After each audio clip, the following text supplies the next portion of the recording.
अस्सलाम वालेकुम, welcome to the show immigration with Tariq. Show का फॉर्मेट आपको पता है। अगर आपका इमिग्रेशन का कोई भी मसला है, आप इस शो में कॉल कर सकते हैं। मैं पूरी कोशिश करूंगा कि मैं आपको ऐसी इन्फॉर्मेशन दूं जो आपके लिए फ़ायदेमंद साबित हो सके। आजकल बहुत ज़्यादा बातचीत चल रही है ज़बरानो केरर के केसेस के ऊपर। मैंने बड़ी कोशिश की है कि मैं लोगों की हेल्प कर सकूं उसके ऊपर, तो मैंने उसके ऊपर आई थिंक अभी तक 2 वीडियोस बना भी ली हैं। बहुत सारे लोग टिपिकल एक ही तरह के सवाल रिपीट कर रहे हैं। मैं पूरी कोशिश करूंगा अगर मुझे टाइम मिले तो मैं एक और वीडियो भी उसके ऊपर बना दूं ताकि आप को वो चीज़ें भी एड्रेस हो जाएं। उसके अलावा अगर आज आप कॉल पे भी ज़बरानो के बारे में बात करना चाहते हैं, I am more than happy to address those issues as well. Thank you so much for your patience. अपने पहले कॉलर की तरफ चलते हैं। अस्सलाम वालेकुम। हेलो। वालेकुम अस्सलाम भाई। तारिक भाई कैसे हैं आप? अल्हम्दुलिल्लाह मैं बिल्कुल खैरियत से भाई। जज़ाकल्लाह। काइंडली एक क्वेश्चन पूछना था। हाँ हाँ। मैं अब वालदा साहिबा के विजिट वीज़े के लिए अभी पेपर डॉक्यूमेंटेशन तैयार कर रहा हूँ। आई एम के अभी मतलब कि वो ट्रैवल बैन अभी नहीं खुला, लेकिन कुछ सिर्फ एक क्वेश्चन पूछना था। वो रिटायर्ड टीचर हैं, 2018 में रिटायर्ड हुई थी और उनके अकाउंट में लाइक पाक रुपीज में 5 मिलियन है। तो उनको जब रिटायर्ड हुई थी तो 18 to 20 लाख तो पाकिस्तान मतलब कि गवर्नमेंट की तरफ से भी मिला था। तो अब उनके अकाउंट में लाइक जो पैसे हैं वो ओवर द इयर्स वो अपनी जो सैलरी थी वो बैंक में आती रही और वो इतना ज़्यादा यूज़ नहीं करती थी क्योंकि वालिद साहब घर का खर्चा वगैरह सब चला रहे हैं। तो अब ये है कि अब वो सारी हमें स्टेटमेंट्स थ्रू आउट लाइक पीछे से 2016 18 ये सारी करनी पड़ेगी कि स्टेटमेंट सिर्फ 6 मंथ्स की ही रिक्वायर्ड होती है? ठीक है, और कोई सवाल आपका? यही क्वेश्चन है। और दूसरा जी लास्ट वन, और ये कि लाइक पेंशन जब अब जो उनकी आ रही है कंपनी वो क्योंकि पाकिस्तान में एवरी ईयर बजट के हिसाब से 10% इंक्रीज होता है, ठीक है। अब 2018 में जब वो रिटायर्ड हुई तो तब उनकी पेंशन जो वो पेंशन स्लिप मिली उसमें जो मेंशन किया गया है वो एक्चुअली नहीं है, क्योंकि अब तो इंक्रीज हो गई है और कोई गवर्नमेंट की तरफ से कोई लेटर भी नहीं मिलता कि आपकी इतने परसेंट इंक्रीज हो गई है। तो वो सब कवरिंग लेटर में एक्सप्लेन किया जाए कि ऐसे 10% इंक्रीज होता है। तो ये 2 क्वेश्चन है और प्लीज काइंडली मुझे फोन जवाब दे दीजिएगा, मैं टीवी के सामने नहीं हूँ। Okay, thank you so much आपके कॉल का। देखें, मैं लोगों से रिक्वेस्ट करता हूँ कि पूरी 6 महीने की स्टेटमेंट लगाएं और आपने एक्सप्लेन कवरिंग लेटर में ये करना है कि भाई ये जो एप्लीकेंट हैं आपके केस में पेरेंट्स, इनका या पेरेंट, इनका खर्चा कैसे हो रहा है मंथली बेसिस पे, इनकी कॉस्ट ऑफ लिविंग क्या है, कौन पूरा कर रहा है और इनके पास अपने फाइनेंसेस कैसे हैं and why would they come back to the home country.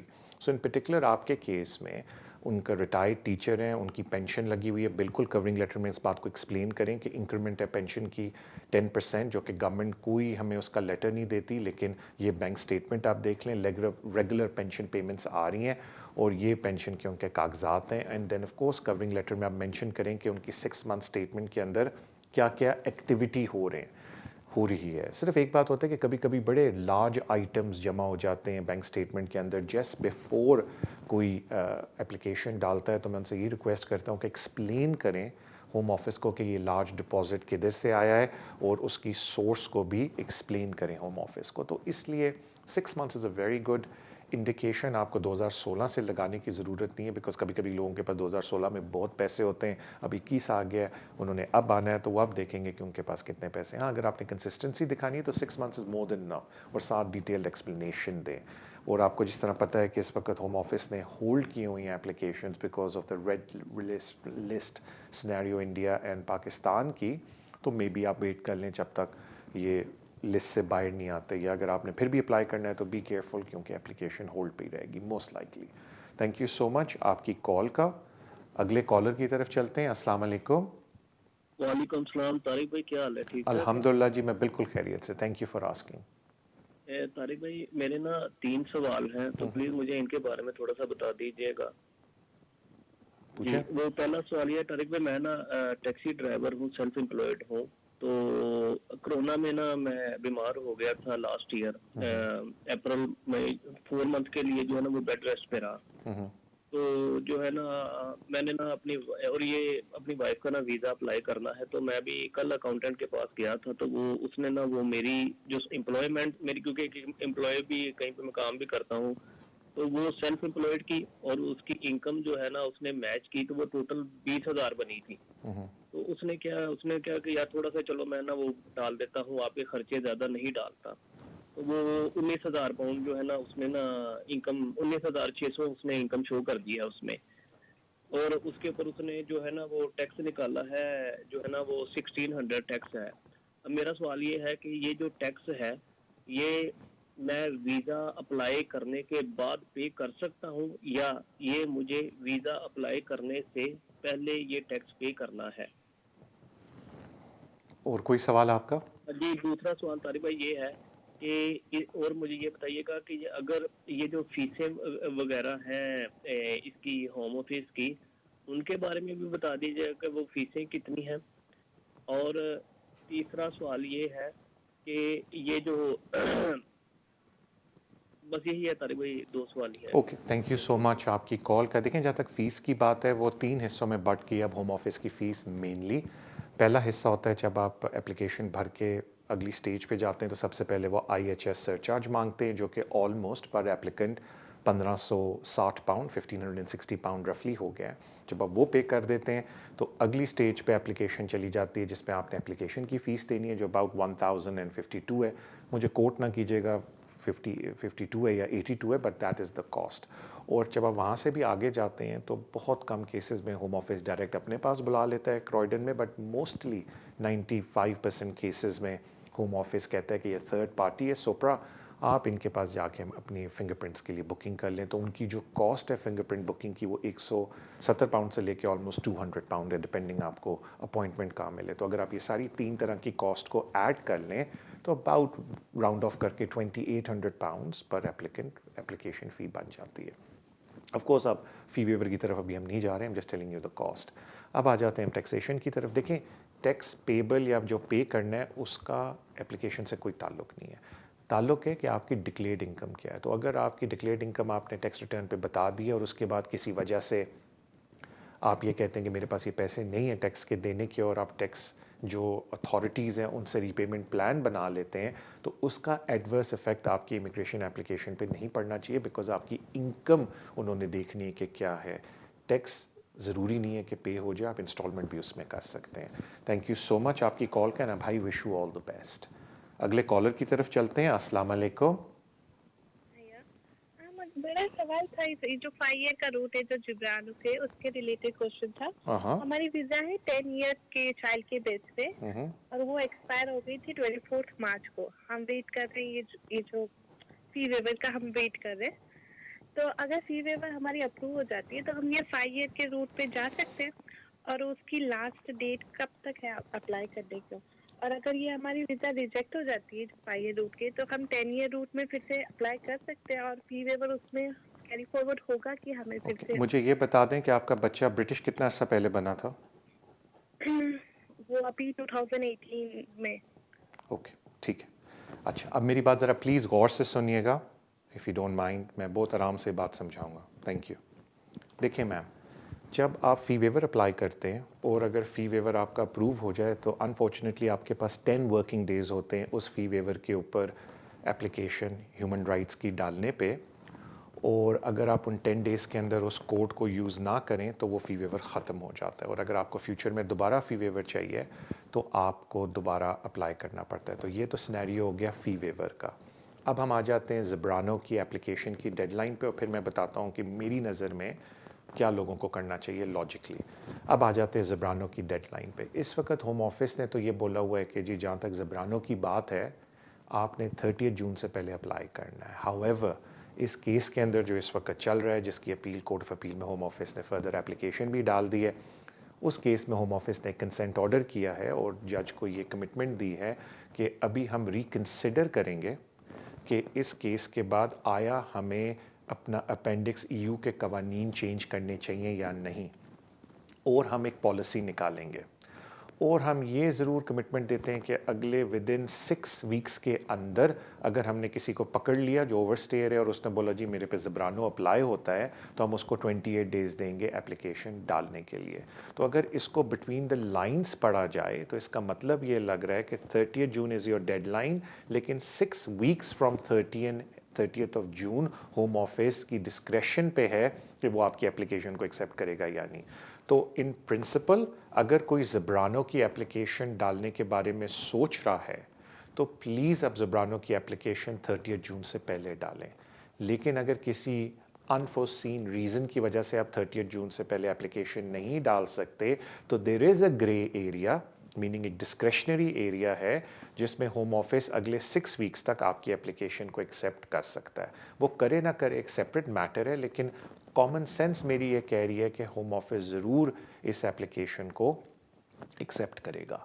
तो अब दो तरह के सवाल बहुत ज़्यादा उठ रहे हैं लोगों के दिमाग में। पहला सवाल लोग ये कहते हैं कि जी हमें ज़ब्रानो पे एप्लीकेशन डालनी चाहिए या ह्यूमन राइट पे। मेरी कॉमन सेंस ये कहती है कि आप दोनों application at the same time चलाएं। उसकी वजह यह है कि ज़ब्रानो में होम ऑफिस क्या करेगा अभी हमें नहीं पता, बिकॉज अभी होम ऑफिस ने इस केस के बाद अपनी नई पॉलिसी निकालनी है और होम ऑफिस ने ऑलरेडी कोर्ट ऑफ अपील में इसको चैलेंज कर दिया। और अगर होम ऑफिस उस चैलेंज को आफ्टर अ ईयर या 8 महीने बाद जीत गया, परमिशन उसको मिल गई, तो सारा रूट ख़त्म हो जाएगा। सो कहने का मतलब है कि ये अभी कंफर्म चीज़ नहीं है, लेकिन इसलिए आप एप्लीकेशन डाल दें कि कम से कम आप सिस्टम पे आ जाएं ज़ब्रानो के। बिकॉज क्या पता बाद में बोलें कि हम किसी और एप्लीकेशन को ज़ब्रानो के अंदर एक्सेप्ट कर ही नहीं रहे बिकॉज हमारा कट ऑफ हो गया। बिकॉज ये भी एक तरीका है होम ऑफिस का बचने का कि जी अब तो हमारा कट ऑफ हो गया, जिन्होंने डाला ठीक है, हमने उनको तो दे ही नहीं सकते। और इसलिए भी ज़ब्रानो बड़ा इंपॉर्टेंट है लोगों के लिए। जिस तरह आपका बच्चा 2018 में ब्रिटिश हुआ, क्योंकि जो टाइम फ्रेम है 5 साल का, वो बच्चा का ब्रिटिश होने के बाद काउंट होना शुरू हो जाता है, नॉट फ्रॉम द वीज़ा इन ज़ब्रानो। सो अगर टेक्निकली देखा जाए किसी के बच्चा 5 साल पहले ब्रिटिश हुआ और वो 5 साल से बच्चे को देख रहे हैं और बेशक ह्यूमन राइट केस पे उनको 5 साल हो चुके हैं, तो टेक्निकली वो ज़ब्रानो पे इंडेफिनिट लीव टू रिमेन डाल सकते हैं बिकॉज 5 साल पूरे हो गए हैं। लेकिन जारी बात है होम ऑफिस अभी उसका डिसीजन नहीं देगा। तो कॉमन सेंस ये कहती है कि अगर आपके पास ठीक है लीगल रिप्रेजेंटेशन के पैसे हैं या आपके पास अपना थोड़ा सा है हौसला, तो दोनों केसेस चलाएं, यानी कि ज़ब्रानो की भी एप्लीकेशन डालें एंड साथ ही आप अपनी ह्यूमन राइट एप्लीकेशन को भी परस्यू करें। अब एक और चीज़ इसमें से उठती है जो मुझे काफ़ी लोगों ने कॉल किया, तारिक भाई हम 2 एप्लीकेशन तो एक वक्त में डाल ही नहीं सकते बिकॉज इमिग्रेशन रूल 34BB ये बोलता है कि अगर आपने साइमल्टेनियस एप्लीकेशंस डाली इमिग्रेशन रूल के अंदर, तो अब ज़ब्रानो भी इमिग्रेशन रूल बन गया बिकॉज ये अपेंडिक्स EU के अंडर आता है। तो अगर आप बोल रहे हैं एक तरफ कि जी अपेंडिक्स EU की एप्लीकेशन डालें जो इमिग्रेशन रूल है और साथ ही हम ह्यूमन राइट की एप्लीकेशन डालें जो ह्यूमन राइट्स रूल्स के अंदर है 5 ईयर 10 ईयर जो भी है, तो 2 एप्लीकेशनें हो जाएंगी। तो होम ऑफिस क्या इमिग्रेशन रूल 34BB बोलता है आप 2 एप्लीकेशन एक वक्त में नहीं डाल सकते बिकॉज वो एक वेरी होती है और आपने एक एप्लीकेशन चूज़ करनी है। तो होम ऑफिस ने अपने कंसेंट ऑर्डर में ये भी अंडरटेकिंग दी है कोर्ट को कि अगर किसी ने 2 application at the same time डाली और एक ज़ब्रानो की अंडर अपेंडिक्स EU एंड एक 10 ईयर रूट पे या 5 ईयर रूट पे अंडर अपेंडिक्स FM है, तो हम दोनों एप्लीकेशनों को ओपन रखेंगे। हम ये नहीं करेंगे कि उनको कहेंगे कि आप इनमें से एक एप्लीकेशन को चूज़ करो। तो ये भी उन्होंने कमिटमेंट दिया। अब इन कमिटमेंट्स पे वो रहते हैं या आगे जाके वो क्या डिसाइड करते हैं वो डिपेंड करेगा जब नई पॉलिसी आएगी। बट बिल्कुल आप दोनों application at the same time डाल सकते हैं या एक एप्लीकेशन ज़ब्रानो की अभी, और जैसे ही आपका ह्यूमन राइट वाला वीज़ा जो आपको 10 ईयर रूट पे मिला है या 5 ईयर रूट पे ख़त्म होने लगा है बच्चे की बेस पे, वहाँ से भी आप आर्टिकल 8 वाली एप्लीकेशन डाल सकते हैं। सो thank you so much for your call and I hope मैंने इसको, it's a very complicated area of law but I hope मैंने इसको बड़े सिंपल तरीके से समझाया है। अगले सवाल की तरफ चलते हैं, अगले कॉलर की तरफ। अस्सलाम वालेकुम। वालेकुम सलाम।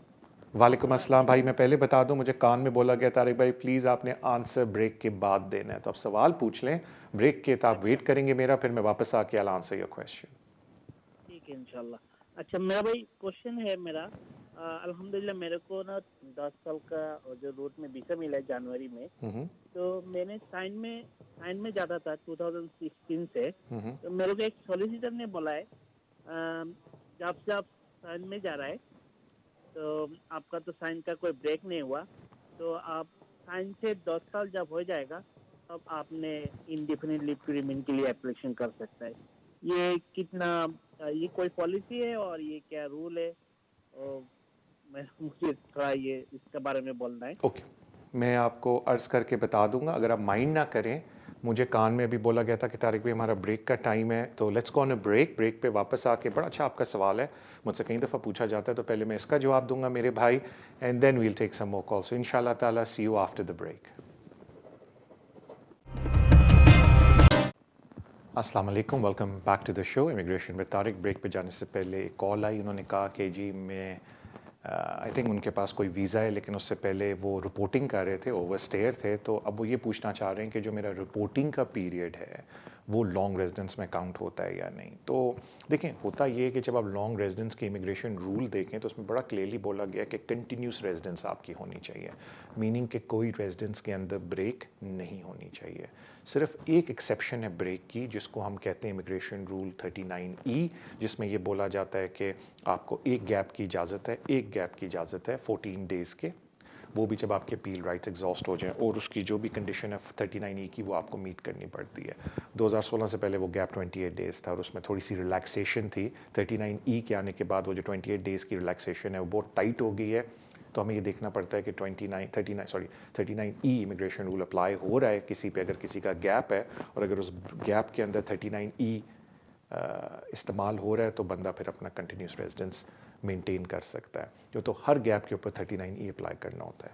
ये जो रिपोर्टिंग होती है वो इधर से बात निकली है क्योंकि होम ऑफिस की जो लॉन्ग रेजिडेंस की गाइडेंस है वो ये बोलती है कि अगर आप इम्बार्क करते हैं एयरपोर्ट के अंदर, नहीं कि आप शिप से या निकलते हैं जहाज़ से, और हम आपको डिटेन कर लेते हैं और आपको एक फॉर्म देते हैं जिसको हम टेम्प्रेरी एडमिशन बोलते हैं, और उसके बाद जब वो आपकी इन्वेस्टिगेशन करके आपको वापस वो वीज़ा दे देते हैं, तो वो कहते हैं उस सारे पीरियड को हम लॉफुल कंसिडर करेंगे। अब उस चीज़ को लोगों ने ये बनाना शुरू कर लिया कि जी अगर आप रिपोर्टिंग पे भी जा रहे हैं और बाद में आपको ओवरस्टे होने के बाद आपको वीज़ा मिल गया है, तो जी वो सारा लीगल पीरियड में आता है, तो टेक्निकली वो डेफिनेशन के अंदर लीगल पीरियड में नहीं आता।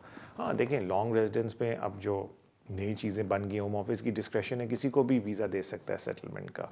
अगर आप उस बेसिस पे जा रहे हैं कि हाँ जी मैं एडमिट करता हूँ कि मैं लॉन्ग रेजिडेंस की इमिग्रेशन रूल को मीट नहीं करता, लेकिन क्योंकि मैं टाइमली मैनर पे आपको रिपोर्टिंग कर रहा था, मुझे इंडेफिनेट दे दें, तो फिर होम ऑफिस की मर्ज़ी है कि वो आपको अपनी डिस्क्रेशन पे इंडेफिनेट दे या ना दे। लेकिन ये बात गलत हो जाएगी कि आप बोलें हाँ जी मैं लॉन्ग रेजिडेंस की रिक्वायरमेंट को मीट करता हूँ क्योंकि मैं ओवरस्टेयर था, लेकिन मैं आपको रिपोर्टिंग कर रहा था, तो वो बड़ा मुश्किल हो जाएगा, बिकॉज ओवरस्टे की reporting was not intended to fulfil the requirement of long residence. हाँ, कल कानून चेंज हो जाए, कोर्ट ऑफ अपील में कोई नई इंटरप्रिटेशन आ जाए कानून की, तो फिर कोई कुछ नहीं कह सकता, लेकिन इस वक्त ये सिचुएशन नहीं है। हाँ, एप्लीकेशन तो कोई भी सेटलमेंट की डाल सकता है सेट ऑफ फॉर्म के ऊपर कि जी मुझे आप सेटलमेंट दे दें, लेकिन वो लॉन्ग रेजिडेंस की एप्लीकेशन नहीं होगी। थैंक यू सो मच आपकी कॉल का। अगले कॉलर की तरफ चलते हैं। अस्सलाम वालेकुम। अस्सलाम वालेकुम तारिक भाई, क्या हाल है? वालेकुम अस्सलाम, मैं बिल्कुल खैरियत से भाई। बस अल्लाह आपको खुश रखे। हम आपका प्रोग्राम हमेशा बहुत बहुत से सुनते हैं और आप बहुत अच्छा बोलते हैं। बहुत मेहरबानी, अल्लाह ताला सारों को खुश रखे, आमीन आमीन आमीन। सर मेरे दो क्वेश्चन हैं।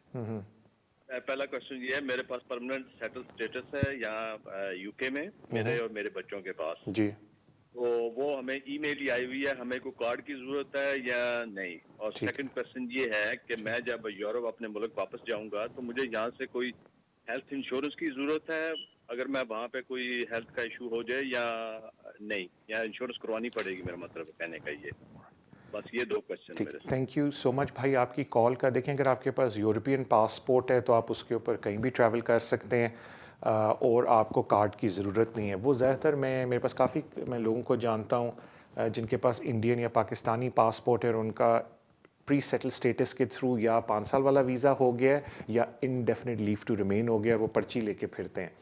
तो उनको मैं ज़रूर रिक्वेस्ट करता हूँ कि अगर आप इंडिया पाकिस्तान जैसी कंट्री में जा रहे हैं तो अपनी कन्वीनियंस के लिए अपना कार्ड इशू करवा लें, ताकि आराम से आप एयरपोर्ट पे जाएं, कार्ड शो करें एंड मामला हल हो जाए। वरना आपको वो लॉगिन करके उनको या कोड देना पड़ेगा या दिखाना पड़ेगा कि आपका स्टेटस क्या है, तो वो आप फजूल में अपने लिए कॉम्प्लिकेशन क्रिएट कर रहे हैं। लेकिन अगर आपके पास यूरोपियन पासपोर्ट है तो आपने ज़्यादातर यूरोपियन कंट्रीज़ में ट्रैवल करना है, और अगर पाकिस्तान इंडिया से आप हैं, आप जाएंगे भी तो आप अपने यूरोपियन पासपोर्ट पे आ जाएंगे, तो आपको तो इतना इशू नहीं है। जहाँ तक भाई मेडिकल का है, देखें मैं उस चीज़ को डील नहीं करता कि अगर आप अपनी होम कंट्री में जाएंगे तो वो आपको मेडिकल फैसिलिटी देंगे या नहीं। हाँ, यूके में ये है कि अगर आप यहाँ के रेजिडेंट नहीं है एनी मोर तो आप फ्री NHS को नहीं यूज़ कर सकते बिकॉज वो आपको एक्सपैट कंसिडर करते हैं, बेशक अगर आप ब्रिटिश सिटीज़न भी हैं। तो अगर ये चीज़ यूरोपियन कंट्री भी अप्लाई करता है तो उसका मुझे नहीं पता, बिकॉज हमारी इमिग्रेशन यूके की, हम इसकी बात करते हैं। तो that is something you need to check. लेकिन अगर आपका रेजिडेंसी है और आप कहीं बाहर जा रहे हैं तो इट इज़ ऑलवेज़ गुड कि आप अपनी ट्रैवल इंश्योरेंस करवा लें। थैंक यू सो मच भाई आपकी कॉल का। अगले कॉलर की तरफ चलते हैं। अस्सलाम वालेकुम। वालेकुम सलाम। तारक भाई, एक सवाल का जवाब पूछना है आपसे। जी जी। वो ये कि मैं नेशनल एक्सपेंस फैमिली मेंबर हूँ और हमें इधर 5 साल हो गए हैं और मैंने पिछले वीक इंडेफिनेट अप्लाई किया हुआ है इंडेफिनेट कार्ड के लिए। तो पूछना ये है कि जो जून से पहले वाला जो कार्ड एक्सपायर होना था वो हमने नहीं अप्लाई किया क्योंकि हमने ऑलरेडी इंडेफिनेट अप्लाई कर दिया। क्या ये ठीक है? Thank you so much ma'am आपकी कॉल का। देखें, पहली बात है, जो पुराने वीज़े थे ना सारों के पास, वो थे EA रेगुलेशन 2016 के, जिसमें लिखा हुआ है EA फैमिली परमिट। 30 जून के बाद वो वीज़े ख़त्म हैं, चाहे वो आपके पास अभी उस पर 2-2, 3-3 साल का टाइम भी पड़ा हुआ है। हर एक ने नया कार्ड अपना लेना था EU सेटलमेंट स्कीम के अंडर, जो आपकी प्री सेटल स्टेटस एप्लीकेशन है। एक जब से ये सिस्टम निकला है ना नया EU सेटलमेंट स्कीम का, मैं सोचता हूँ जिसने ये बनाया है पता नहीं क्या सोच के बनाया है, बिकॉज बहुत ही कंफ्यूजिंग बनाया है। बिकॉज मैं लोगों को बोलता हूँ आप अप्लाई करें, इंडेफिनेट की भी यही एप्लीकेशन है, 5 साल वीज़े की भी यही एप्लीकेशन है। तो लोग कंफ्यूज रहते हैं, तारिक भाई प्री सेटल में भी यही है? हाँ बिल्कुल, एप्लीकेशन एक ही है, चाहे आप वो इंडेफिनेट के लिए डालें या 5 साल के वीज़े के लिए डालें। तो एज लॉन्ग एज मैम आपने EU सेटलमेंट स्कीम की एप्लीकेशन डाली हुई है, यू फाइन। आपको इस कार्ड को रिन्यू कराने की ज़रूरत नहीं, बिकॉज अगर आपने करवा भी लिया और उन्होंने नया 5 साल का दे भी दिया तो 30 जून के बाद वो काम नहीं करेगा। तो आपने हर हाल में प्री सेटल स्टेटस अप्लाई करना है 30 जून से पहले। अब अक्सर लोग मुझे कहते हैं तारिक भाई मुझे ये बताएं, हम इंडेफिनेट अप्लाई करें या 5 साल का वीज़ा अप्लाई करें। अब मज़े की बात बताने लगा हूँ, यही गवर्नमेंट ने बड़ी कन्फ्यूजन मचाई हुई है इसका ये नाम दे के प्री सेटल स्टेटस। आप ये भूल जाएं कि आप 5 साल का अप्लाई करें या इंडेफिनेट अप्लाई करें।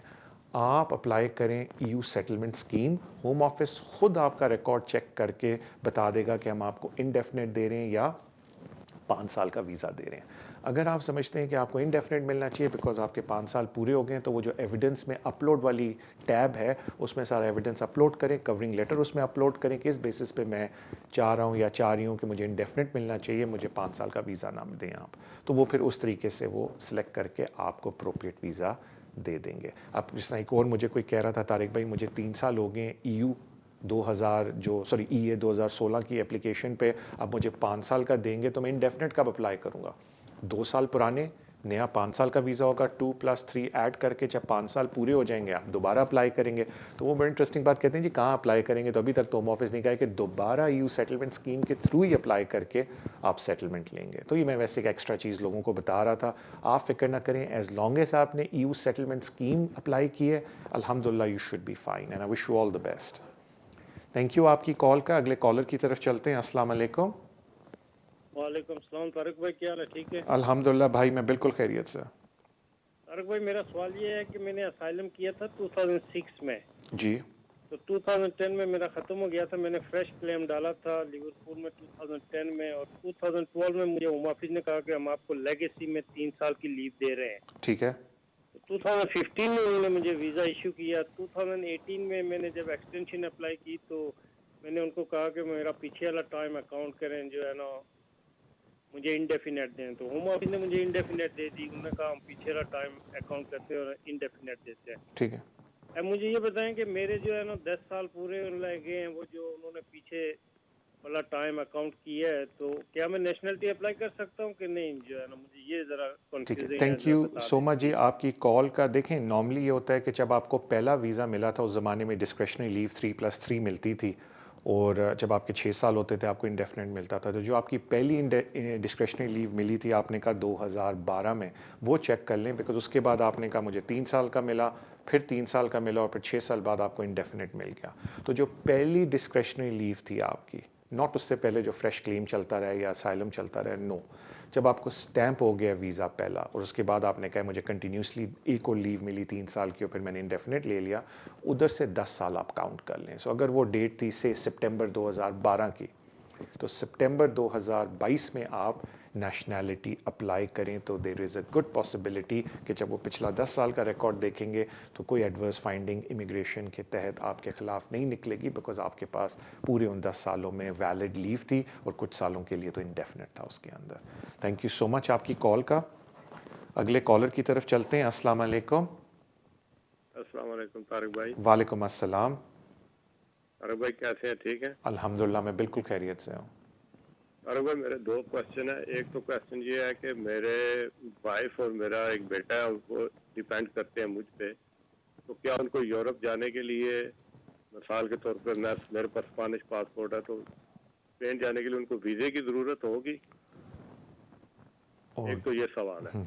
और दूसरा ये है कि मेरे बच्चों ने दोनों वाइफ और बेटे के पास जो वो EU सेटलमेंट स्कीम का जो वो वाला कार्ड है, वो उस पर वो लिखा हुआ है EU सेटलमेंट स्कीम, तो वही कार्ड चलेगा या हमें आगे जाके उसको चेंज करवाना पड़ेगा? ऑलराइट, तो ये सवालों के जवाब दे दे, जबकि इनके पास दोनों के पास पाकिस्तानी पासपोर्ट है। Okay, thank you so much. देखें, जो आसान है, पहले मैं वो अर्ज़ कर दूं कि अगर EU सेटलमेंट स्कीम आपके पास है वीज़ा, तो आपको कोई अपडेट कराने की ज़रूरत नहीं। मैं रिपीट करता हूं, EU सेटलमेंट स्कीम, तो हर वीज़ा जिस पे लिखा हुआ है EU सेटलमेंट स्कीम वाला, आपको अपडेट कराने की ज़रूरत नहीं, आपके पास करेक्ट पेपर वर्क है। जहाँ तक बात है जाने की, देखें हम लोग इमिग्रेशन, ये जो शो है ये UK इमिग्रेशन है, बाहर की नहीं। पहले ज़माने में ये होता था कि अगर आप अपने होम कंट्री में लेके जा रहे हैं तो आप उनको साथ ले जा सकते थे, बाकी यूरोप के लिए उनको वीज़ा चाहिए था। अब हम लोग यूरोपियन यूनियन से बाहर आ गए हैं, तो आई थिंक अब हर एक के लिए आप वीज़ा ही ले लें तो बेहतर है। क्यों? लेकिन हर कंट्री की अपनी रिक्वायरमेंट है, तो जहाँ आप उनको ले जाना चाहते हैं आप उनकी वेबसाइट पर जाके देख लें। अगर आप उनको अपनी होम कंट्री लेके जा रहे हैं जहाँ के आप नेशनल हैं, तो आई थिंक वो भी अपने आपको आपके स्पाउस को साथ लाने देते हैं। But please don't take my word for it, आप उनकी वेबसाइट पे जाके चेक कर लें, बिकॉज हमारा शो का फॉर्मेट है कि हम इधर वाली बात करते हैं, UK के अंदर और आने वाली, किसी और कंट्री में जाने वाली प्लीज़ उनकी वेबसाइट पे आप चेक कर लें। मैं कोई गलत चीज़ आपको इन्फॉर्मेशन नहीं देना चाहता। थैंक यू सो मच आपकी कॉल का। अगले कॉलर की तरफ चलते हैं। अस्सलाम वालेकुम। वालेकुम सलाम। तारिक साहब क्या हाल है? अल्हम्दुलिल्लाह भाई, मैं बिल्कुल खैरियत से हूँ। तारिक साहब, मुझे कोई क्वेश्चन ही करना, मुझे आपको मुबारकबाद देनी है, आपकी और आपकी टीम को। आपका प्रोग्राम मैं फॉलो कर रहा हूँ पिछले 4-5 साल से, और हमारी पूरी फैमिली को, और मुझे मिल गया है लास्ट वीक BRP कार्ड मिल गया फैमिली बेस पे। ठीक है, थैंक यू सो मच भाई फॉर योर काइंड वर्ड्स, और आपके 2.5 पाउंड मार्केटिंग के आपको पहुँच जाएंगे इंशाल्लाह। थैंक यू भाई, thank you for your kind words. Okay sir, अगले कॉलर की तरफ चलते हैं। अस्सलाम वालेकुम। हेलो, अस्सलाम वालेकुम। हेलो, वालेकुम अस्सलाम। जी सर। सर मैं तारिक साहब से बात कर सकता हूँ? जी बिल्कुल, आप मुझसे बात कर रहे हैं, और आप अपना सवाल पूछ लें और टीवी पे मेरा जवाब सुन लें भाई। सर बेसिकली मेरा एक ही सवाल है कि मैं अपने छोटे भाई के लिए जो है ना, वो पाकिस्तान में, तो उसके लिए वर्क वीज़ा अप्लाई कर सकता हूँ? Thank you so much. मुझे अगर कोई कंपनी जॉब ऑफर कर दे तो फिर इजी है। थैंक यू सो मच भाई आपके कॉल का। देखें, अब वर्क परमिट बहुत आसान हो गया है। अगर कोई बोनाफाइड कंपनी आपके भाई जब वो अप्लाई करते हैं जॉब उनके लिए, और वो उनको कॉस्ट इशू करके दे दे, तो बिल्कुल वो आ सकते हैं इस मुल्क में। बस एक बात का ख्याल रखें कि अगर आपकी अपनी कंपनी और आप ख़ुद की होल्डर हैं, तो आप अपने भाई को स्पॉन्सर नहीं कर सकते, क्योंकि होम ऑफिस की जो पॉलिसी है वर्क परमिट के ऊपर, यानी कि Tier 2 के ऊपर, स्किल्ड वर्कर जिसको अब हम कहते हैं, उसमें उन्होंने क्लियरली बोला हुआ है कि अगर आप अपने किसी रिलेटिव को स्पॉन्सर करेंगे तो हम उस चीज़ को एक्सेप्ट नहीं करेंगे। जो कंपनी के अंदर की कॉन्टैक्ट या जो कॉस्ट का जो आप समझ लें ऑथराइजिंग ऑफिसर होता है, वो अपने रिलेटिव को इशू कॉस्ट नहीं कर सकता। तो अगर आप बात ये कर रहे हैं कि कोई और कंपनी है और आपका भाई उधर जॉब अप्लाई करे और वो कंपनी उसको कॉस्ट इशू कर दे और उनकी कोई आपस में रिलेटिव नहीं है वो आपस में, देन ऑफ कोर्स अब बहुत आसान हो गया है स्किल्ड वर्कर का इस मुल्क में आना, एज लॉन्ग एज जो जॉब क्रिएशन है वो जेन्युइन है और स्किल लेवल जो उसका है जिस जॉब के लिए वो आ रहा है वो जेन्युइन है, बिल्कुल वो वीज़ा देते हैं। That is not a problem and I wish you all the best. मुझे कान में बताया जाता है कि तारिक भाई अभी ब्रेक का टाइम हुआ है। मैं सोच रहा था आज काफ़ी ज़्यादा सवाल ज़बरानों के आए, बट अपेरेंटली सिर्फ 2 आए थे। But anyway, let's go on a break. Break पे वापस आके would be our last session, so इंशाल्लाह ताला I will see you after the break.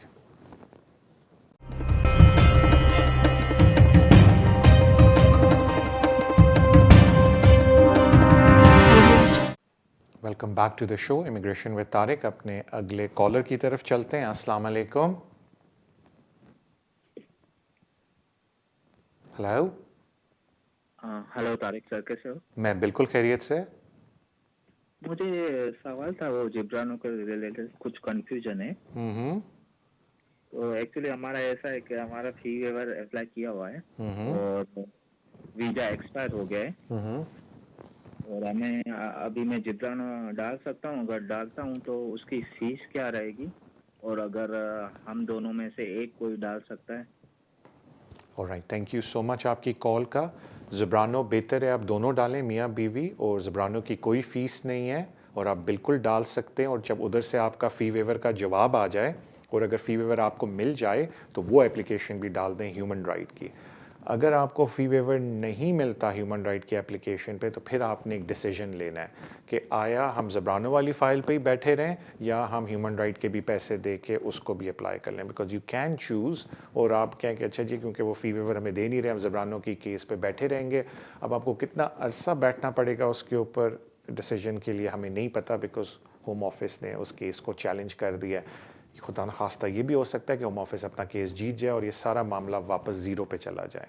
फिर जारी बात है वो आपको मौका देंगे कि अब आप ह्यूमन राइट पर दोबारा एप्लीकेशन डाल लें, क्योंकि आपकी ज़ब्रानो एप्लीकेशन कामयाब नहीं हो सकती। हम कोर्ट में अपना केस जीत गए हैं, लेकिन मौका ज़रूर देंगे उन लोगों को जो ज़ब्रानो के लिए वेट करें लेकिन एप्लीकेशन जिन्होंने डाली हुई है कि वो किसी और रूट पे चले जाएं अगर होम ऑफिस जीत गया कोर्ट में ये case. Thank you so much आपकी कॉल का। अगले कॉलर की तरफ चलते हैं। अस्सलाम वालेकुम। वालेकुम सर।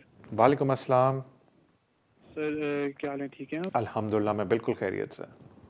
सर अच्छा एक क्वेश्चन आपसे करना था कि लास्ट ईयर सेम डे मेरा ना इंडेफिनेट हुआ था, तो अब आज तकरीबन पूरा 1 साल कंप्लीट हो गया मुझे। लेकिन इस 1 साल में सर मैं ना तकरीबन 3 महीने और 22 दिन ना पाकिस्तान में मैंने गुजारे हैं, बैक कंट्री में। तो अब मैंने आगे अपनी ना पासपोर्ट की एप्लीकेशन डालनी है। प्लीज़ ज़रा एक तो इस पे भी वजाहत कर दें कि कितना टाइम इन एंड आउट बंदा रह सकता है, और दूसरा ये बता दें कि ये प्रोसीजर कहाँ से बेसिकली स्टार्ट होता है, पहला स्टेप क्या है, सेकंड क्या है और थर्ड क्या है। तो प्लीज़ इस बारे में थोड़ा सा इन्फॉर्मेशन दे दीजिएगा। थैंक यू सो मच भाई। देखिए जहाँ तक बात है स्टेप्स की, आप पहले नेशनलाइजेशन एप्लीकेशन ऑनलाइन करते हैं और फिर वो आपको डिसीजन दे देते हैं कि अभी आपकी एप्लीकेशन अप्रूव होगी, और फिर आप काउंसिल को उस अप्रूवल लेटर के साथ कांटेक्ट करते हैं और काउंसिल आपको बुलाता है, और जिस दिन काउंसिल आपको बुलाता है उस दिन आपकी ओथ सेरेमनी होती है और फिर आप उसी दिन से ब्रिटिश सिटीज़न कहलाते हैं, बिकॉज वो आपको एक नेशनलाइजेशन सर्टिफिकेट दे देते हैं।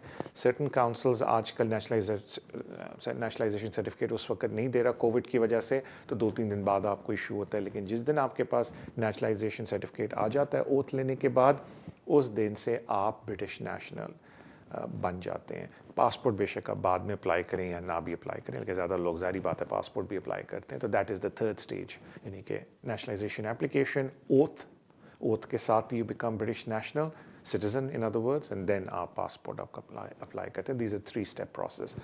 कोविड की वजह से आजकल 8 to 9 मंथ्स इसमें लग रहे हैं। कुछ लोगों की एप्लीकेशन अप्रूव हुई है, लेकिन क्योंकि कुछ अर्सा पहले तक तो काउंसिल वाले नहीं ले रहे थे ओथ सेरेमनीज, तो वो सारी पेंडिंग एप्लीकेशंस थी, यानी कि उधर से अप्रूव हुआ था होम ऑफिस से, लेकिन काउंसिल नहीं बुला रही थी ओथ के लिए। लेकिन अब I think things are moving very fast. तो वो ये प्रोसेस है। जहाँ तक बात है मुल्क से बाहर रहने का, डिपेंड करता है कि आप 3 ईयर रूट पे या 5 ईयर रूट पे नेशनलाइजेशन अप्लाई कर रहे हैं। बिकॉज जो 3 ईयर रूट होता है वो उन लोगों के लिए जिनको इंडेफिनिट मिला है लेकिन वो किसी ब्रिटिश के साथ शादीशुदा है, तो उनको 1 साल वेट करने की ज़रूरत नहीं है। वो इमीडिएटली नेशनलाइजेशन के लिए अप्लाई कर सकते हैं, सब्जेक्ट टू 3 साल वो इस मुल्क में हो। जिनकी ब्रिटिश सिटीज़न से शादी नहीं है वो 5 ईयर रूट पे अप्लाई करते हैं, जिसमें एक शर्त ये है कि उनके इंडेफिनिट को 1 साल हो चुका हो एंड लास्ट 5 ईयर्स में दे वो इन दिस कंट्री, यानी कि जिस डेट को आप एप्लीकेशन डाल रहे हैं एग्जैक्टली उस डेट को यू इन दिस कंट्री। जहाँ तक बात आती है फिर एब्सेंसेस की, मुझे अभी एग्जैक्ट याद नहीं है, क्योंकि एक सर्टन डेज़ हैं जो आप एब्सेंट हो सकते हैं इन अ पर्टिकुलर ईयर, और उसके अलावा 5 सालों के अंदर, और जारी बात इन पर्टिकुलर ईयर अगर आप 6 महीने से ज़्यादा एब्सेंट हैं तो that can create an issue. और जो लास्ट ईयर है उसमें 90 डेज़ नॉर्मली बोलते हैं, which can be stretch to 100 days. तो वो जो डिस्क्रेशन एब्सेंसेस की वो मुझे इस तरह ज़बानी अभी याद नहीं है, लेकिन you just have to follow that guidance guideline जो नेशनैलिटी की जो आप समझ लें होम ऑफिस की वेबसाइट पे नेशनलाइजेशन की जो गाइडलाइन है उसी के अंदर डेज़ का भी मेंशन है कि कितने अलाउेबल एब्सेंसेस हैं आपको इन द लास्ट 5 years। तो वो जो डेट काउंट होनी शुरू होती है वो डेट ऑफ एप्लीकेशन से तो गो बैक 5 years और उसमें वो देखते हैं। And the second scenario is the last 12 months application के। तो वो मुझे वो जिस तरह मैंने आपको बोला 90 days and then the relaxation is up to 100 days, slightly over than 100। मुझे भी पॉलिसी इस तरह ज़बानी याद नहीं है, but these are the things you have to be careful. लेकिन वो आप होम ऑफिस की वेबसाइट पे जाएं, you will find that policy over there. So thank you so much आपकी कॉल का। अगले कॉलर की तरफ चलते हैं। अस्सलाम वालेकुम। हेलो अस्सलाम वालेकुम। जी अस्सलाम वालेकुम। जी मेरा नाम वालेकुम अस्सलाम। उमैर है, मैं डडली से बात कर रहा हूँ। जी उमैर जी, मैंने पता करना, मेरे 2 क्वेश्चन है। एक तो मेरा ये क्वेश्चन था कि मैंने अप्लाई किया फरवरी में ना इसके लिए वर्क परमिशन के लिए, क्योंकि मैं इस चैलेंज से करूँ और मुझे 1.5 साल हो गया है, अभी तक मेरा डिसीजन वो आया नहीं है। और 7-8 months हो गए मेरा जो है ना वो इंटरव्यू हुआ है, मेन इंटरव्यू, तो अभी तक मेरा कोई डिसीजन आया भी नहीं। और मैंने फरवरी में अप्लाई किया था वर्क परमिशन के लिए, तो मतलब उसके वो 3 महीने का टाइम होता है, लेकिन उससे ऊपर काफ़ी टाइम हो चुका है, वो अभी तक वो आया नहीं। और दूसरे एक ये क्वेश्चन है कि अगर वो दोबारा मैं इसके लिए अप्लाई कर सकता हूँ, उनसे दोबारा पूछ सकता हूँ कि अभी तक वो क्यों नहीं आया, क्योंकि बाकी लड़कों के आ चुके हैं। Okay thank you. प्रीजन भी काटी हुई है इसके डिटेंशन सेंटर में। ओके और जी, और दूसरा मेरा ये था एक और क्वेश्चन के मेरी जो पार्टनर है वो ब्रिटिश सिटीजन है और स्कूल में जॉब करती है, उसके लिए अगर मैं उसके साथ अभी शादी करता हूँ तो क्या इसके लिए मेरे केस पे कोई फर्क पड़ता है कि नहीं? Alright, thank you so much भाई आपकी कॉल का। देखें जहाँ तक बात है वर्क परमिशन की, देखें वो कंडीशन तो ये वर्क परमिशन की कि 1 साल हो चुका हो केस पेंडिंग, तो फिर वो आपको वर्क की परमिशन देते हैं। तो अगर आपका केस पेंडिंग 1 साल से ऊपर हो गया, वर्क की परमिशन अप्लाई की, उन्होंने अभी तक जवाब नहीं दिया, तो बाय ऑल मीन्स आप उनको दोबारा अप्लाई नए सिरे से भी कर सकते हैं, या उन्हीं को रिमाइंडर भेजें कि जी मैंने इस डेट को एप्लीकेशन डाली थी, अभी तक मुझे जवाब नहीं आया, या अपने MP से बोलें और वो उनको कॉन्टैक्ट करेगा। So either way you could do new application, chase up the old application MP के थ्रू, आइदर वे वो कोई प्रॉब्लम नहीं, एज लॉन्ग एज आप जो पॉलिसी रिक्वायरमेंट है वो मीट कर सकते हैं कि 12 मंथ हो गए हैं आपको एप्लीकेशन पेंडिंग हुए। जहाँ तक बात है कि माशाल्लाह आपकी एक ब्रिटिश नेशनल के साथ रिलेशनशिप है, देखें असाइलम आपने इस बेस पे किया कि मेरी जान को ख़तरा है, मैंने तो आपके केस को पढ़ा नहीं है, तो मुझे नहीं पता कि ब्रिटिश नेशनल होने से आपके केस पे, पार्टनर होने से आपके केस पे क्या इम्पैक्ट पड़ेगा। मैं ये ज़रूर आपको अलबत्ता बता सकता हूँ कि अगर आप ह्यूमन राइट के केस की बात करें और आपके पास एक ब्रिटिश सिटीज़न पार्टनर है, पार्टनर की डेफिनेशन ये है कि या उनसे आपकी कोर्ट में रजिस्ट्रार ऑफिस में शादी हो चुकी है, और you been living together for 2 years, तो फिर क्योंकि आप ओवरस्टेयर हैं, शादी के बाद भी आपको इनसमाउंटेबल टेस्ट या एक्सेप्शनल सिनेरियो वाला टेस्ट, क्राइटेरिया वाला टेस्ट मीट करना पड़ेगा। लोगों को एक मिसअंडरस्टैंडिंग होती है, मैं जब मिलता हूँ कि जी अब तो मेरी ब्रिटिश नेशनल से शादी होगी, मुझे वीज़ा मिल जाना चाहिए। नो, बिकॉज आप ओवरस्टेयर रह चुके हैं या हैं, और आप अब अनलेस आपको असाइलम पे वीज़ा मिल जाए फिर बात डिफरेंट है, लेकिन अगर आप शादी भी कर लेते हैं तो आपको फिर भी इनसमाउंटेबल ऑब्स्टिकल का टेस्ट या एक्सेप्शनल सर्कमस्टांसेस का, जिसको हम रूल में EX एक्सेप्शंस बोलते हैं इमिग्रेशन रूल में, उनमें से एक टेस्ट को मीट करना ज़रूरी है। थैंक यू सो मच आपकी कॉल का, and wish you all the best. अगले कॉलर की तरफ चलते हैं। अस्सलाम वालेकुम। वालेकुम सलाम। मैंने ये पूछना था कि मेरी पोती है ना, वो ऑस्ट्रेलिया में शादी करना चाहती है मेरे एक नेफ्यू के साथ, वो वहाँ स्टूडेंट है, तो उसके बारे क्या हो सकता है? वो वहाँ जाकर रह सकती है, शादी कर सकती है? थैंक यू सो मच आपकी कॉल का, बहुत बहुत मुबारक हो आपकी फैमिली में शादी का। अनफॉर्चुनेटली हम लोग इमिग्रेशन UK की करते हैं। आपकी पोती ऑस्ट्रेलिया कैसे जा सकती है, उस लड़के के साथ रह सकती है नहीं, अनफॉर्चुनेटली क्योंकि मैं ऑस्ट्रेलियन इमिग्रेशन का मुझे नहीं पता, तो मैं उस पर कोई कांटेक्ट नहीं कर सकता। So do apologise for that.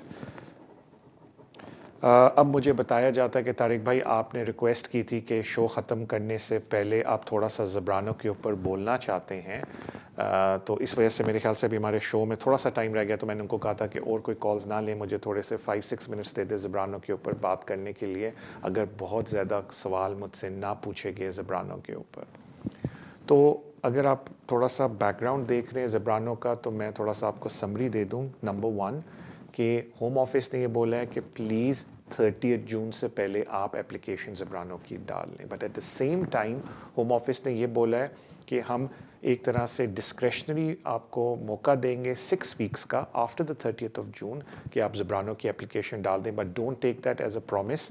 Please अगर आप ज़ब्रानो की एप्लीकेशन डालना चाहते हैं तो 30 जून से पहले डाल लें। अगर आप 30 जून से पहले नहीं डालेंगे तो फिर आप होम ऑफिस की डिस्क्रेशन के ऊपर हैं कि वो आपकी एप्लीकेशन अगले 6 वीक्स के अंदर एक्सेप्ट करे या ना करे। तो अगर डाल रहे हैं तो 30 जून से पहले डाल लें। That is number 1। Number 2 thing, home office बिल्कुल एक पॉलिसी अभी निकाल रहा है। वो लोग बोल रहे हैं बेस्ड ऑन दिस जो अभी रिसेंट केस आया है और होम ऑफिस ने जिसकी अपील भी कर दी है। अब वो पॉलिसी में क्या बोलते हैं हमें नहीं पता जब तक वो पॉलिसी नहीं निकलेगी। तो जैसी वो पॉलिसी निकली आई विल इन्फॉर्म यू और हम उस पॉलिसी की बेसिस के ऊपर आगे I'll do a show and I'll inform you। तो ये बड़ी इंपॉर्टेंट चीज़ होगी। तीसरी इंपॉर्टेंट बात जो लोग मुझे कह रहे थे कि तारिक भाई आया हम अगर ज़ब्रानो पे एप्लीकेशन डाल रहे हैं तो हम ज़ब्रानो की एप्लीकेशन के साथ ह्यूमन राइट भी एप्लीकेशन चला सकते हैं या नहीं। The answer is yes. अगर आप ज़ब्रानो की एप्लीकेशन डाल रहे हैं और साथ ही अपनी ह्यूमन राइट की भी एप्लीकेशन डालना चाहते हैं बिल्कुल डाल सकते हैं, या बाद में डालना चाहते हैं जब आपका वीज़ा ह्यूमन राइट का ख़त्म हो रहा है बिल्कुल डालें। बिकॉज ज़ब्रानो की एप्लीकेशंस में कितना टाइम लगेगा किसी को भी नहीं पता, बिकॉज होम ऑफिस इस केस को आगे भी जाके फाइट कर रहा है। तो आई होप ये जो मैंने अभी आपको चीज़ें बोली हैं इनसे आपको फ़ायदा मिले, बिकॉज ये सवाल मुझसे कॉमनली बहुत पूछे जाते हैं। अगले कॉलर की तरफ चलते हैं। Thank you so much for your patience. जी अस्सलाम वालेकुम। जी अस्सलाम वालेकुम। वालेकुम अस्सलाम। जी मैंने पूछना है कि मेरी डेफिनेट तो लगी हुई है, मैंने ब्रिटिश पासपोर्ट अप्लाई करना है तो उनके लिए क्या क्या कोर्स करने पड़ते हैं? देखिए ब्रिटिश पासपोर्ट जब अप्लाई करते हैं तो नेशनलाइजेशन एप्लीकेशन है जो आपको भरनी पड़ती है। जो एक मेन डिफरेंस है नेशनलाइजेशन एप्लीकेशन में जो लोग थोड़ा कंफ्यूज हो जाते हैं कि पुराने फॉर्मों में ये होता था कि आप रेफरीज से पहले कोई डिटेल नहीं लेते थे, फॉर्म फिल करते थे, रेफरी के पास फॉर्म लेके चले जाते थे और रेफरी अपनी डिटेल्स उसमें भर देता था। अगर आप ऑनलाइन नेशनलाइजेशन का फॉर्म भर रहे हैं तो अब मेन इशू ये कि रेफरीज की डिटेल्स आपको पहले से चाहिए, जिनमें उनका पासपोर्ट नंबर, उनका घर का एड्रेस, काम का address, mobile and telephone number और कब से वो आपको जानते हैं, दोज आर द थिंग्स, और email, these are the things you will require. तो वो फिर आप जब रेफरीज की इन्फॉर्मेशन डाल लेंगे फॉर्म के ऊपर तो फिर वो प्रिंट आउट हो सकता है जो आप उनको दे सकते हैं साइन के लिए। जहाँ तक डॉक्यूमेंट्री एविडेंस की बात है, देखें जो मैंडेटरी इन्फॉर्मेशन है कि आप मेक श्योर कर लें 10 ईयर्स आपकी क्लीन हिस्ट्री थी, मेक श्योर कर लें इंग्लिश टेस्ट आपके पास हैं दोनों, and then you make the application. और एप्लीकेशन डालते ही एंड में एक आपको चेकलिस्ट मिल जाती है and just simply follow the checklist. वो चेकलिस्ट बड़ी स्ट्रेट फॉरवर्ड है नेचुरलाइजेशन की, एंड जो चेकलिस्ट के अंदर डॉक्यूमेंट्स आपसे मांगे गए हैं वो आप प्रोवाइड करके दे दें। तो on top of my head तो हर एक की डिफरेंट चेकलिस्ट निकलती है, मुझे पता नहीं है, बट इट इज़ नॉट आप वो कहते हैं ना कोई कॉम्प्रिहेंसिव या कोई डिटेल चेकलिस्ट नहीं, it's a very small checklist and straight forward, आप बस उसको फॉलो करें। Thank you so much for your call. मेरे ख्याल से शायद हमारे पास टाइम है कि हम एक और कॉल ले लें क्योंकि मेरे पास थोड़ा टाइम था। हेलो हेलो जी अस्सलाम वालेकुम। अस्सलाम वालेकुम भाई। जी भाई मुझे आपसे एक बात मालूम करनी थी कि मेरे पास ये यूरोपीय यूनियन का पासपोर्ट है और मैं यहाँ पर रहता हूँ बेलफास्ट में, नॉर्थन आयरलैंड में। तो मैंने प्री सेटलमेंट स्टेटस अप्लाई करना था, मेरे पास कोई डॉक्यूमेंटेशन नहीं थी, तो मैंने बहरहाल वो अपना टीवी लाइसेंस बनवाया था, तो वो एक्सेप्ट कर लेंगे टीवी लाइसेंस को, तो नवंबर की डेट से है वो। ठीक है, तो ये बात मालूम करनी थी। ठीक है, थैंक यू सो मच। देखिए सबसे इंपॉर्टेंट चीज़ है कि आप अप्लाई करें 30 जून से पहले, और वो ख़ुद आपसे रब्ता करते हैं कि हमें कोई ऐसी चीज़ दे दें कि you are present in this country prior, यानी कि जो आप डेट ऑफ एंट्री बोलते हैं। तो अक्सर लोग मुझे कंफ्यूज होते हैं तारिक भाई। देखें पहली बात है कि अगर आप जहाँ रह रहे हैं टेनेंसी एग्रीमेंट होना चाहिए, अगर नहीं है आप किसी दोस्त के पास रह रहे हैं तो फिर आप कोई तस्वीरें अपनी खींच सकते हैं, आप अपने दोस्त से विटनेस स्टेटमेंट ले सकते हैं, वो सारी चीज़ें आप कर सकते हैं, because they want to make sure, sorry मैं कह रहा था 30 दिसंबर से पहले आप इस मुल्क के अंदर हैं। माय अपॉलॉजीज़, 30 जून मैंने अगर गलती से बोल दिया, बिकॉज अगर आप प्री सेटल स्टेटस अप्लाई करें being a European national, home office ये चाहता है कि आप 30 दिसंबर से पहले इस मुल्क के अंदर आ गए थे। तो अक्सर लोगों के पास, क्योंकि वो ऐसे मीन से आते हैं कि उनके पास कोई रिकॉर्ड नहीं होता, तो फिर आपको अगर कोई तस्वीर किसी के साथ खिंचवाई थी या वो कोई शख्स आपके साथ था जो आप इधर आए थे 30 दिसंबर से पहले, वो अपनी विटनेस स्टेटमेंट दे दे तो वो होम ऑफिस कंसिडर करेगा। और अगर फिर भी होम ऑफिस आपकी एप्लीकेशन रिफ्यूज़ करता है दैन ऑफ कोर्स आप कोर्ट में जाके उसको चैलेंज कर सकते हैं, क्योंकि जारी बात है the only thing you have to make sure is कि 30 दिसंबर से पहले आप इस मुल्क में, तो फिर वो जज डिसाइड करेगा कि आपका दोस्त सच बोल रहा है या झूठ बोल रहा है, जो भी आप विटनेस लेके जाते हैं। Thank you so much for your patience today. मैं क्योंकि बीच में थोड़ा सा गैप भी मांगा था पीछे अनिल से कि मुझे थोड़ा टाइम दे दें कि मैं ज़ुबरानो के बारे में जो 2-3 सबसे कॉमन सवाल है मैं वो जवाब दे दूं। तो thank you for your patience कि मुझे उसका भी टाइम मिल गया। अपना ख्याल रखें इंशाल्लाह।